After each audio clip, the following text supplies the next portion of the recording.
All right, guys, hopefully everybody survived the storms last night. The winds were pretty crazy. The trees in my yard were almost blowing completely over. I thought they were all going to break in two. So yesterday we started section 6-6, function operations. We're going to continue that today.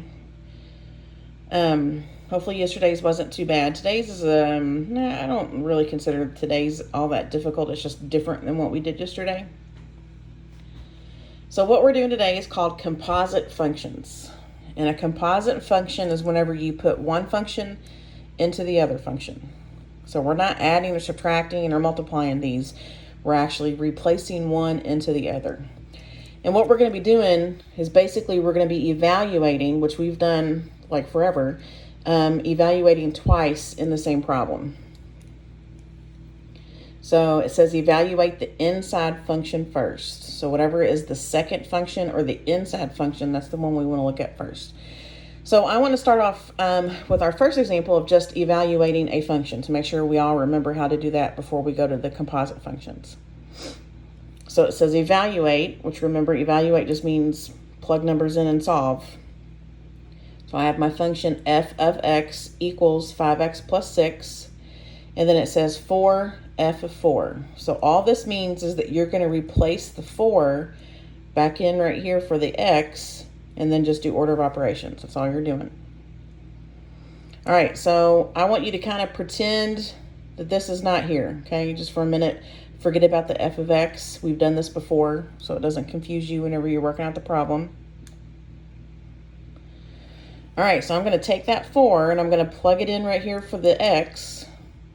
So now I have 5 times 4 plus 6, and then do order of operations.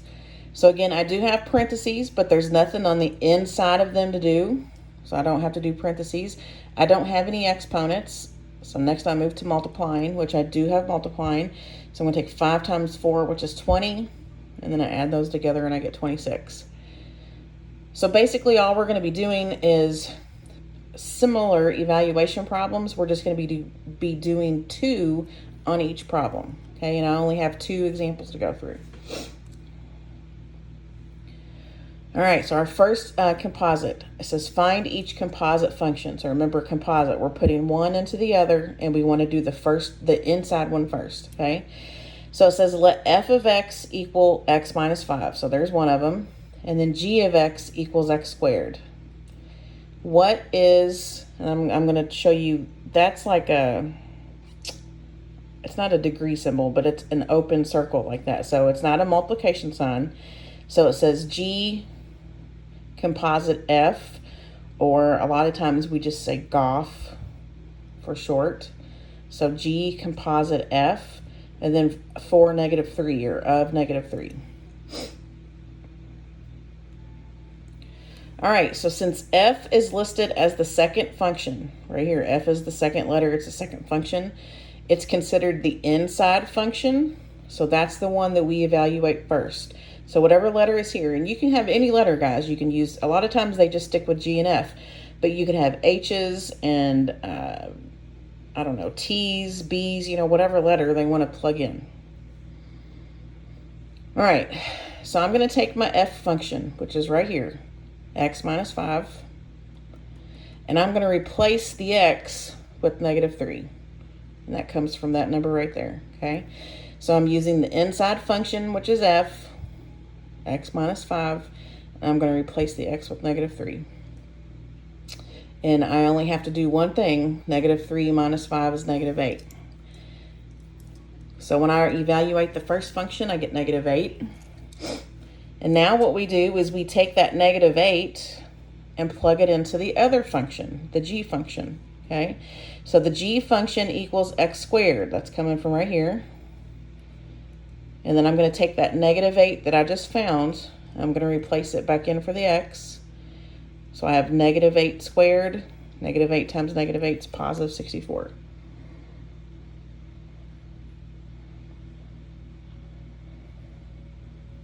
All right, one more.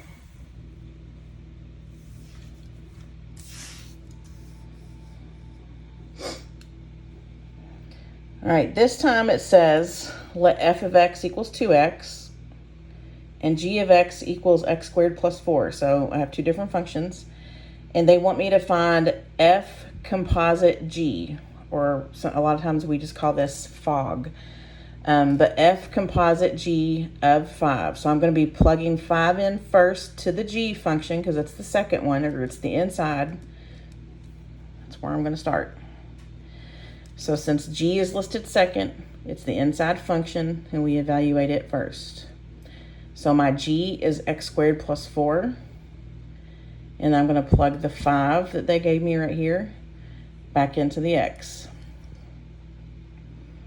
And then again, you do order of operations. So I have exponents that I need to do first. 5 squared is 25. And then I add those two together and I get 29. All right, now I'm going to take the 29 that I just found, and I'm going to plug it back into the f function because it was listed first, okay? So that's 2x. I'm going to replace the 29 back in for the x, and then I only have to do one thing, multiply those together, and I get 58. Now, composite functions can actually get pretty difficult. I'm not going to do any that's any harder than this since we're not doing it in person. Okay, so that's it for the first, or this is probably the last part of functions. I don't think I need to do anything else out of section 6.6. So the next thing that we learn will probably be in section 6.7, pretty sure. I'm not going to give you an assignment tonight. Just continue working on the other two if you haven't finished those yet. Make sure that you do the attendance check-in quizzes today, though, so you know you're at least checking in with me. And then make sure you check back tomorrow.